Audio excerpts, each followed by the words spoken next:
Selamat datang kembali di Misteri Official. Jangan lupa subscribe, like, dan jangan lupa aktifkan tombol loncengnya. Mereka duduk di sebuah warung kecil.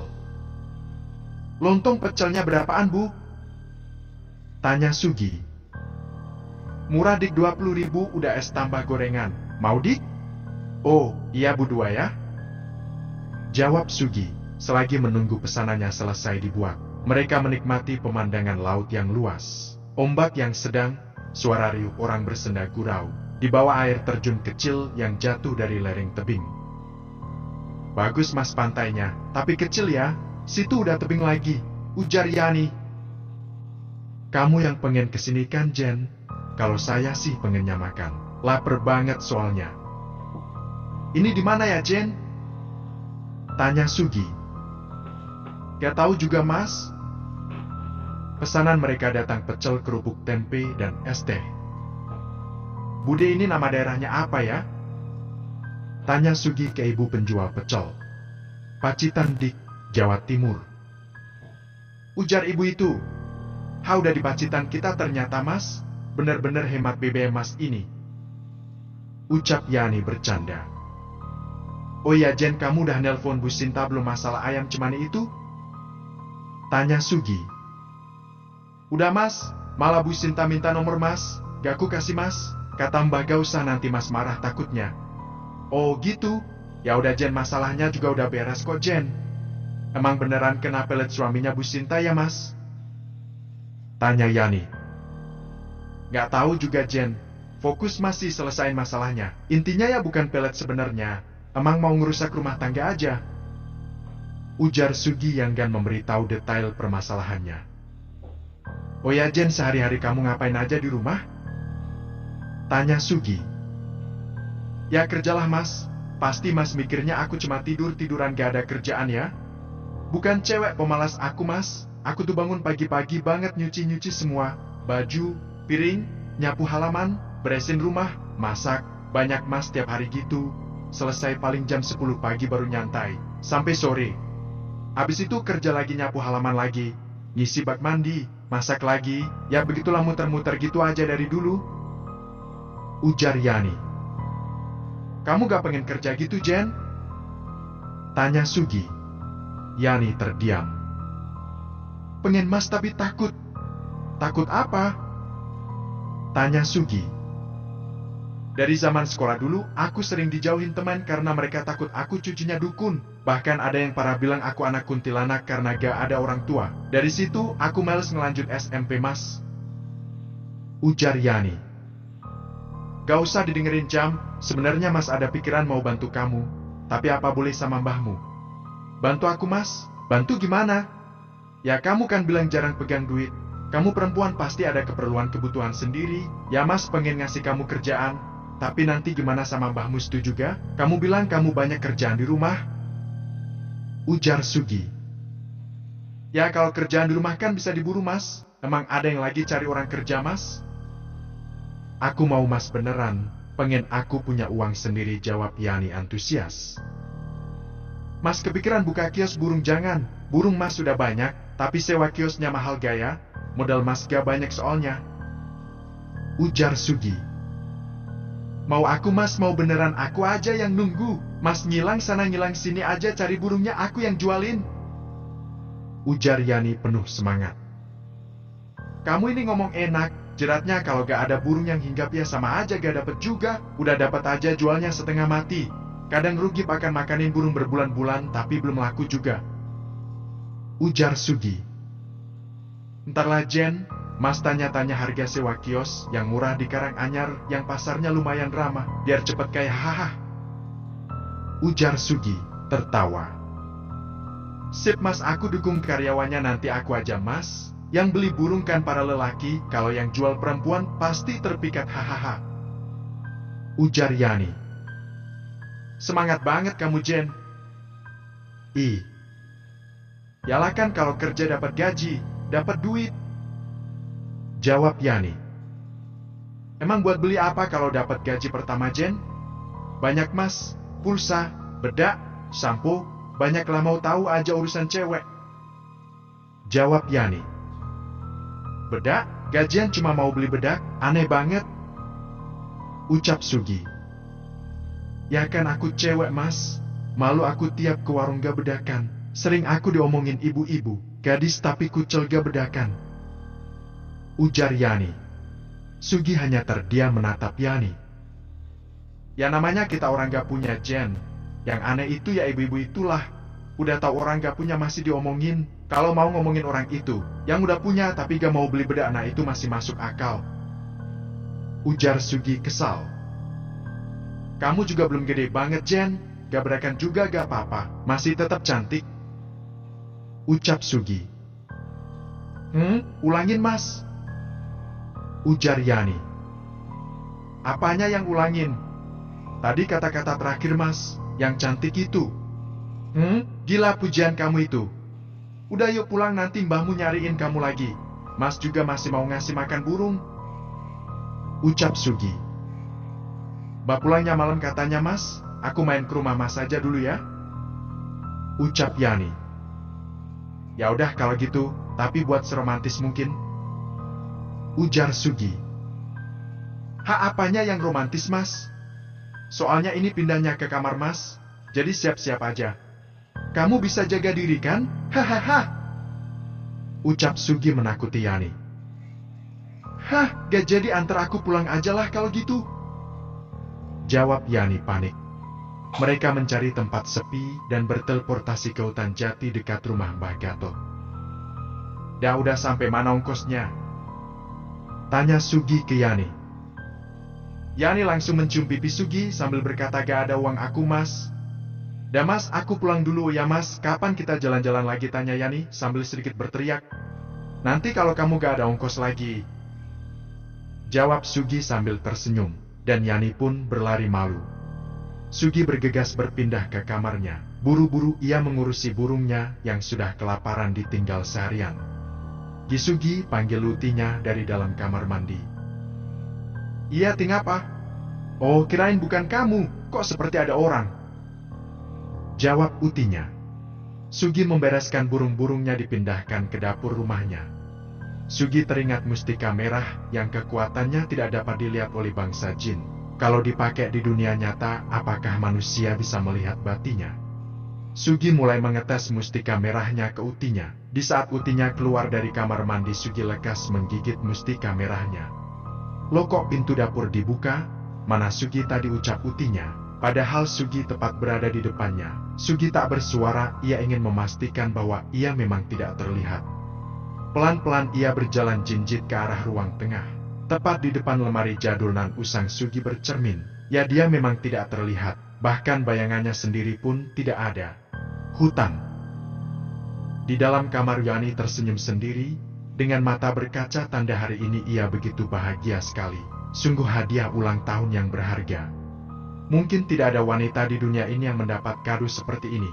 Meskipun wanita dengan kekayaan berlimpah sekalipun, bisa merasakan sehari di tempat yang berbeda dengan orang yang sama. Saat ini yang ia punya adalah mbahnya dan Sugi, dua orang yang masih peduli dengannya. Selepas maghrib mbahnya pulang, diantar ojek. Mbah dari mana? Kok lama banget dari pagi sampai malam? Dari rumahnya Bu Sinta, jangan. Nyariin ayam cemani sama suruh motongin. Nguburin, sesuai yang kamu bilang dari Sugi. Oh kok sampai malam mbah? Yang ngobrol dulu, cari ayamnya juga susah. Mbah dibawain ini dari Bu Sinta, terlihat beras, gula, sarung, dan lain-lain. Ada titipan buat Sugi lagi Jen, apa dia mau terima ya? Titipan apa mbah? Uang kayaknya Jen, amplop tebel lagi. Coba mbah lihat. Yani membuka amplop tersebut berisi uang 5 juta. Ya ampun, banyak banget Bu Sinta ngasih uang. Apa Mas Sugi mau terima mbah? Udah mbah larang 1.000 rupiah pun Sugi gak akan terima. Tetap aja Bu Sinta maksa ngasih Jen. Lah terus digimanain uang ini mbah? Gak tahu, terserah Sugi aja. Coba telepon Sugi Jen. Besok aja mbah, orang dia dari sini main tadi. Lo kesini ti dia Jen. Iya pas mbah pergi dia datang. Gak lama pulang lagi. Ucap Yani berbohong. Syukur sekarang suami Bu Sinta udah normal lagi Jen. Bu Sinta merasa kaget dan berterima kasih ke Sugi. Dia pengen ketemu Sugi. Gak usah mbah, Mas Sugi bilang udah diberesin masalah Bu Sinta. Keesokan paginya Yani buru-buru minta uang ke mbahnya buat beli pulsa. Mbah minta uang buat beli pulsa, mau nelpon Mas Sugi. Ujar Yani. Berapa Jen? 20.000 mbah. Mbahnya memberikan uang 50.000. Sekalian Jen beliin mbah-mbahku tembakau papir sama cengkeh ya, kayak biasanya. Oh iya mbah. Yani pun bergegas pergi ke pasar Gondosuli untuk membelinya. Halo mas. Iya Jen, ada apa? Tanya Sugi. Anu Mas Sugi dapat rezeki nomplok 5 juta dari Bu Sinta. Hah? Gak usah diterima Jen, bilang saya gak mau. Ucap Sugi. Lah terus mulanginya aku gimana mas? Bukannya lumayan mas buat sewa kios, katanya mau jualan burung. Gak mau aku duit kayak gitu jangan. Ya udah kirimin nomor Bu Sinta, biar mas telepon. Oh iya mas, ya udah kupatiin ya mas. Langsung ku kirimin nomornya Bu Sinta. Sugi yang mendapat nomor telepon Bu Sinta langsung menghubunginya. Halo assalamualaikum Bu. Iya waalaikumsalam, siapa ya? Saya Sugi Bu. Oh Mas Sugi, ya ampun maaf mas. Harusnya saya yang menghubungi Mas Sugi, tapi gak dikasih nomornya sama Mbah Gatot. Ujar Bu Sinta. Oh iya Bu, tidak apa-apa. Gimana keadaannya Bu, keluarga Ibu? Suami Ibu udah normal kembali belum? Tanya Sugi. Alhamdulillah mas udah kembali sedia kala lagi mas. Saya benar-benar terima kasih sama Mas Sugi. Kalau saya boleh tahu mas, sebenarnya apa yang terjadi dengan suami saya mas? Oh gak kenapa-napa kok Bu. Ada pesaing bisnis yang ingin menghancurkan bisnis suami Ibu. Garis besarnya seperti itu. Jangan tanya siapa ya Bu. Ujar Sugi. Oh jadi begitu ya mas? Oh iya Bu, ada yang mau saya bicarain sebentar sama Ibu Sinta.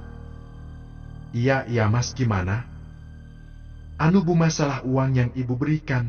Maaf beribu, maaf Bu. Bukan bermaksud merendahkan atau gimana. Saya benar-benar gak bisa dan gak mau menerimanya Bu. Aduh mas, tolong mas diterima. Terus saya harus balas gimana sama mas yang udah nolong rumah tangga saya? Apa kurangnya mas? Bukan begitu Bu. Uang itu sangat besar jumlahnya. Saya tidak menerima, bukan masalah jumlah Bu, lebih ke prinsip. Ujar Sugi. Tapi saya harus gimana balasnya mas? Selain uang apa yang bisa saya berikan? Ya saya merasa menjadi orang yang gak baik kalau saya tidak berterima kasih dengan cara seperti itu mas. Gini aja Bu Sinta, uang itu saya terima kalau Bu Sinta menghitung sebagai hutang. Kalau cuma-cuma saya tidak menerimanya Bu. Ujar Sugi. Loh, kok gitu mas? Ya udah mas, kalau itu keinginan Mas Sugi, jangan buru-buru pulanginya mas. Kalau sudah ada aja.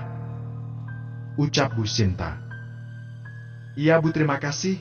Uangnya saya hutang, buat modal usaha. Nanti kalau sudah ada saya pulangin atau saya cicil. Ujar Sugi.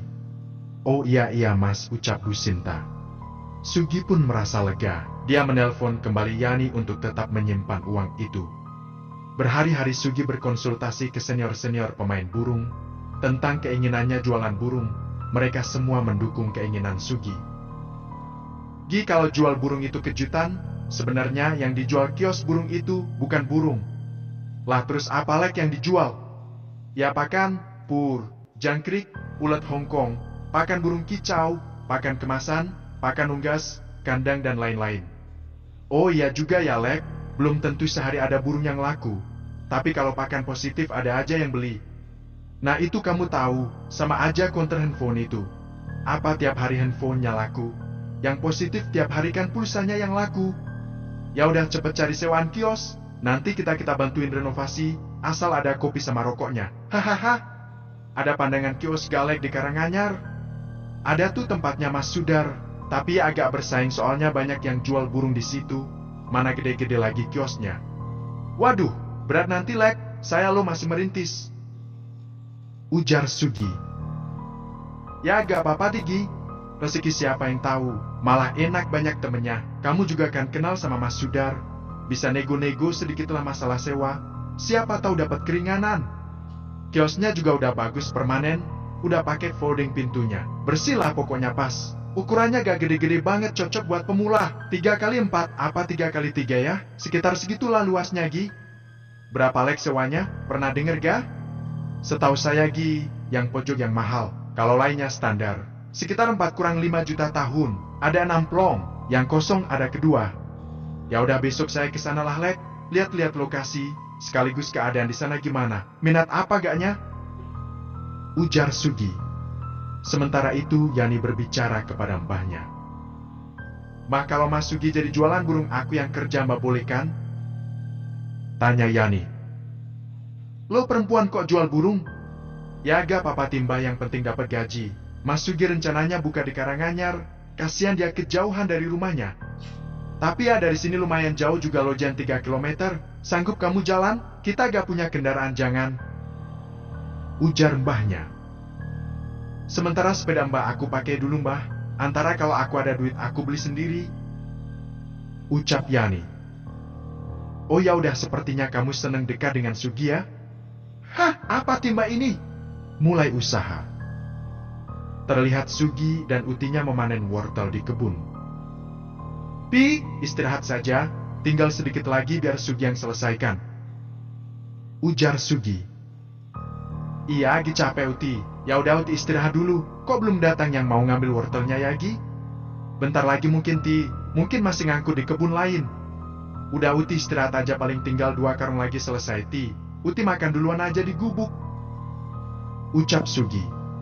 Tampak Utinya berselonjor kaki di gubuk melepas caping gunung dan mulai menyiapkan makanan yang ia bawa menggunakan rantang susun. Tidak lama datang rombongan ojek mengambil hasil panen wortel di kebun Utinya. Mbah, mau dijual kemana ini? Tanya ojek tersebut. Di lapak Pak Mahfud aja mas, ujar Utinya. Gak ngopi-ngopi dulu ti mas, tawar Uti ke para tukang ojek. Gak usah mbah, buru-buru masih banyak panenan di kebun lain. Ini 13 karung ya mbah? Tanya tukang ojek tersebut. Ya udah bawa dulu itu mas, masih ada sedikit tuh lagi dicabut Sugi. Ujar Utinya. 4 ojek membawa masing-masing 2 karung lalu beranjak pergi. Alhamdulillah selesai ti. Ujar Sugi. Jadi semuanya 14 karung setengah ti. Banyak juga ya ti panenan kali ini. Ya alhamdulillah Gi, rezekinya masih bagus. Ini makan udah Uti siapin. Setelah semua hasil panen dibawa tukang ojek ke lapak Pak Mahfud, Uti dan Sugi pun pulang. Lah, ti ojeknya kan belum dibayar? Tanya Sugi. Biar Pak Mahfud aja yang bayar, nanti dipotong hasil panen. Setelah sampai di rumah, mereka mandi dan bersantai di bel kayu samping rumah dekat kandang burung milik Sugi. Oh ya ti, saya ada rencana mau buka kios burung ti di Karanganyar. Gimana ti menurut Uti, boleh gak? Utinya terdiam. Terus Uti sama siapa lagi di rumah? Ya sama akulah ti, aku bayar orang buat nunggu. Kalau aku yang nunggu gimana aku jerat burungnya ti? Itulah penghasilan utama aku yang gak pakai modal ti. Oh, kirain kamu tinggal di Karanganyar. Emang kamu punya modal Gi? Bukannya sewa kios itu mahal ya Gi? Tabunganku ada 5 juta ti. Dapat hutangan teman 5 juta, jadi ada 10 juta. Burungku banyak, jadi pengeluaranku hanya beli pakan, sewa kios, timbangan. Kayaknya cukup latih yang ngepres lah mungkin. Daripada burung cuma di rumah kebanyakan gini, buat apa ti? Di kota bisa dijual. Ujar Sugi. Ya juga sih Gi, bener kamu. Uti ada celengan kalau kamu mau pakai. Kalau modalmu kurang Gi. Gak usah ti, kayaknya cukup lah. Kalau memang kurang nanti aku ngomong sama Uti. Kamu udah dapat sewa kios belum Gi? Alhamdulillah udah ti. Semalam aku udah nelpon, gambarnya udah dikirimin. Bagus kok ti, masih kenal aku sama pemiliknya. Bersih tempatnya, udah ada etalase 1 boleh dipakai lagi. Jadi gak perlu beli lagi. Gak ada yang perlu direhab ti, tempatnya udah siap buat jualan. Bukannya orang dagang burung itu ada wadah jangkrik gede gitu Gi, kayak kotak besar dari triplek. Kok kamu belum buat? Ya buat di sana aja lah ti. Buat di sini gimana aku bawanya nanti? Oh ya juga. Terus burung-burungmu kapan kamu bawanya? Aku lagi persiapan ti, mikirin apa saja yang harus dibeli. Aku butuh kandang timbangan, tanpa buat kroto, perkakas kandang seperti wadah minum burung, besek bambu buat bungkus burung. Udah aku catat kok ti, takut-takut ada yang ketinggalan.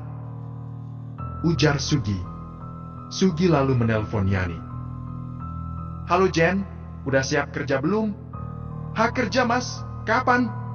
Ya sekarang lah, saya itu mulai kerja hari ini mau gak? Tanya Sugi.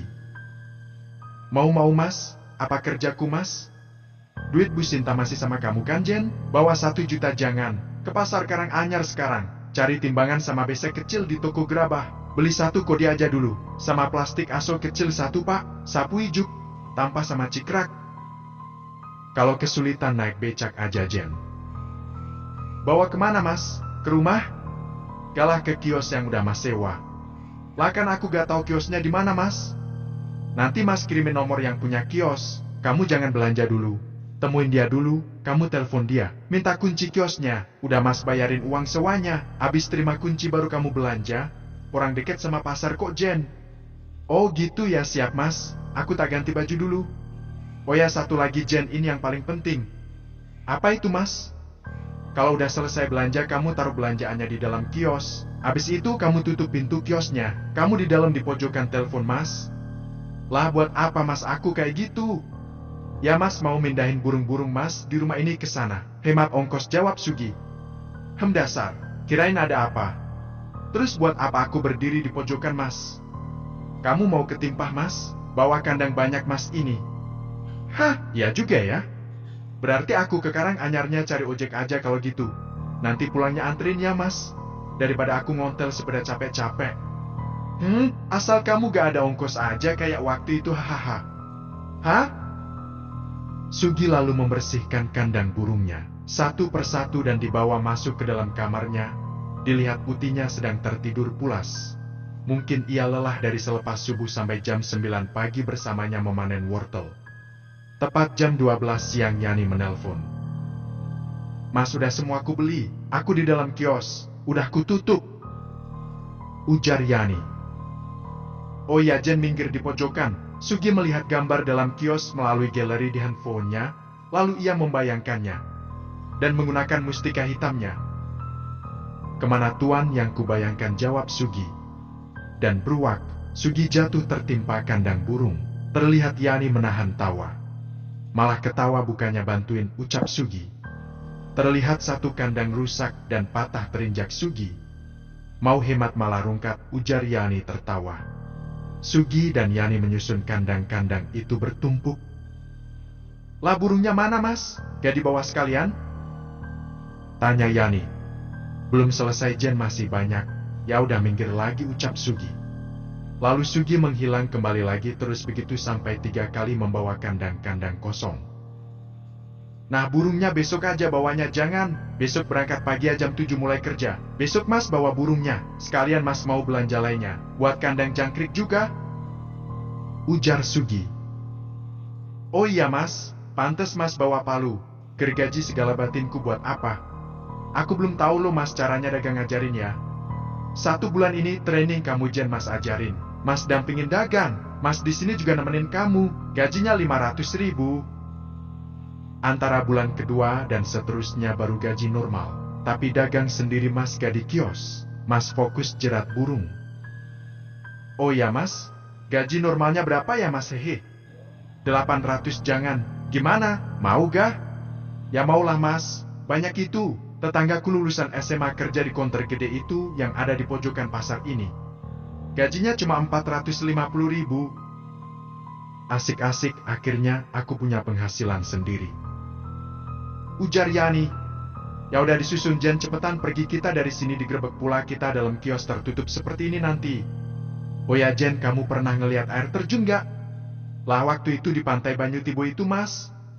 Itu sih pendek lebih kepancuran daripada air terjun. Ayo mas ajak kamu lihat air terjun yang asli. Hore-hore jalan-jalan lagi, ujar Yani kegirangan. Sekian dulu cerita dari saya, kita lanjutkan kembali di part selanjutnya. Jangan lupa terus dukung Misteri Official. Like dan subscribe, terima kasih, salam.